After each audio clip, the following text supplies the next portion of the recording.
What's going on, everybody? Crazy Dog back with another video. And in this video, I'm going to talk about some Browns news that has come out over the past day or so. I know one of the topics actually happened yesterday, but I did not make a video on it because I just didn't really see it as that big of news. And I figured I'll talk about it, in my next Browns news video, which, of course, is this one. So, before I get into that piece of news, I got an update on Watson Watch, as it appears that the Browns are no longer in the running for the Houston Texans quarterback, as the news was broke by Adam Schefter. As you see, at 11:07 a.m., it was announced via Twitter, and I quote, "Browns notified they are out of the running on Deshaun Watson per team official." And then, a little while after this tweet came out, and the news broke that we are no longer in the running for Deshaun, news came out that Baker Mayfield had officially requested a trade from the Cleveland Browns, to which the Browns responded with a subtle no. They legit said, "We're not trading you right now." I'm pretty sure they're going to trade him, but they're not going to trade him until they find a replacement, because they don't want to be seen as super desperate. Although, they're kind of looking like that, I mean, you kind of cheated on your quarterback. Like, what? You knew this was going to happen.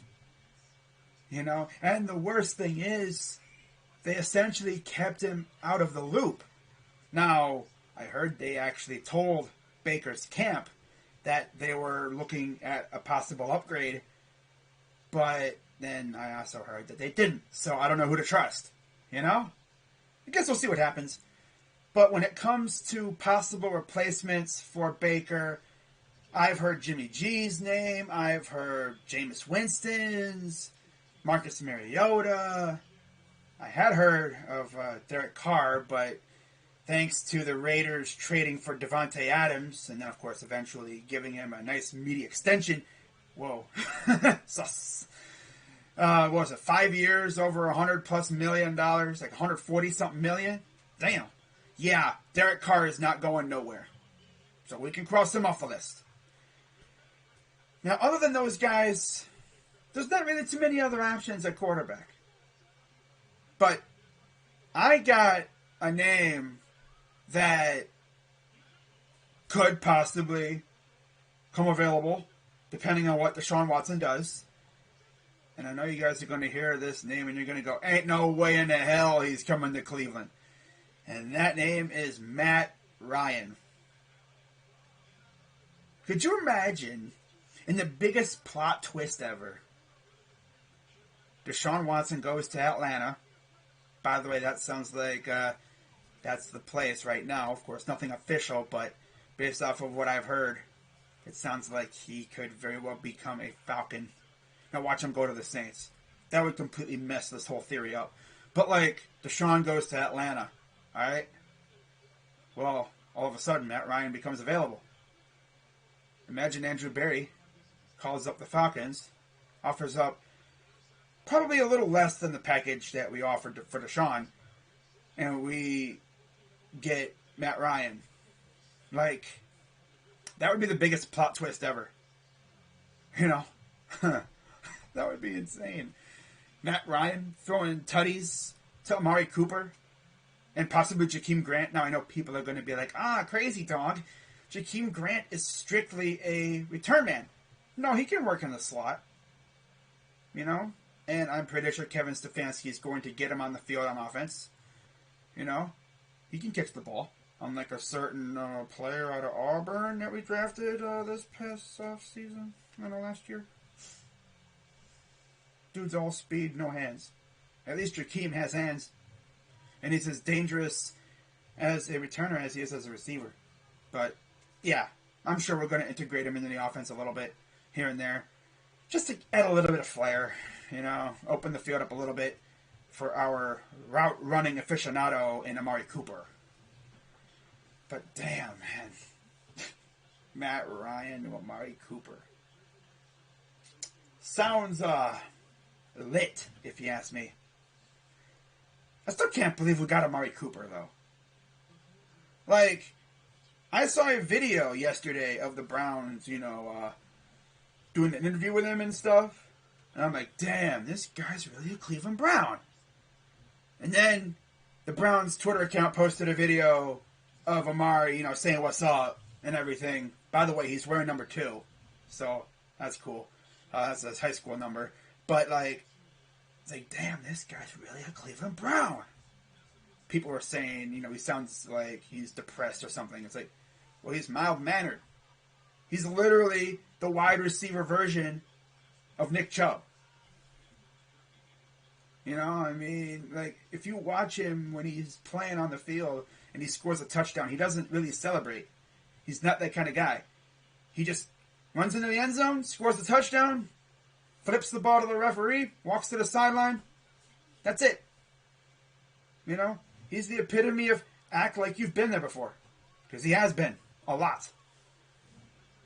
And considering what the AFC is looking like right now, if we can nail this quarterback search, we're going to be a threat. Now, of course, the quarterback we select this year is probably just going to be a bridge quarterback. Unless it's a guy like Matt Ryan, who has a couple more years left in him, I'm sure. But it's going to be really interesting to see what we do at quarterback. Because that determines how much of a threat the Browns are going to be in the AFC. Which, by the way, is absolutely stacked to the brim. The AFC is going to be a battle royal this year. And I can't freaking wait. Now, with that being said, let's get into the second piece of news in today's video. And that is the possibility of the Browns maybe calling up an old friend in Minnesota, Kwesi Adolfo-Mensa, and solidifying our defensive line with a fella by the name of Danielle Hunter.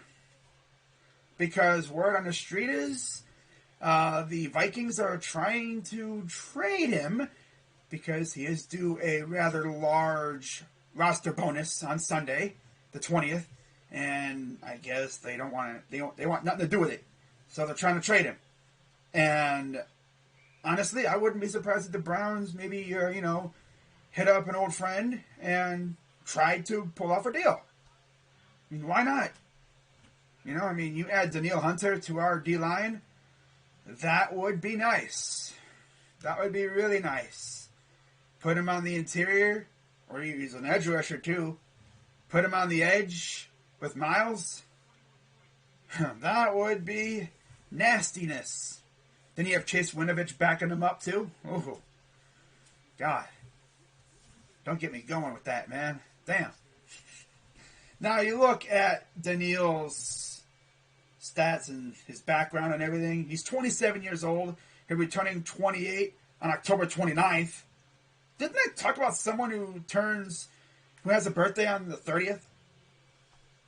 I think I did. Yeah, can't remember who it was. But that's pretty crazy. Yeah, he'll be turning 28 on October 29th. So when he turns 29 on October 29th, that's going to be crazy. He was drafted by the Minnesota Vikings out of the University of LSU. So again, there's the LSU connection.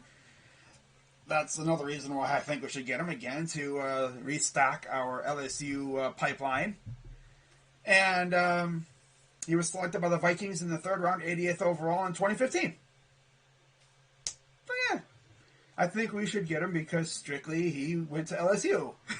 And he's actually really good. Now, you look at Danielle's stats, and my statement is backed up. I mean, look at 2018 and 19. He was a second-team All-Pro in 2018, as well as a Pro Bowler. And then in 2019, the dude went ballistic again. He was, fifth in Defensive Player of the Year voting by the AP, and then again another Pro Bowl nod with 14.5 sacks in 2 straight years.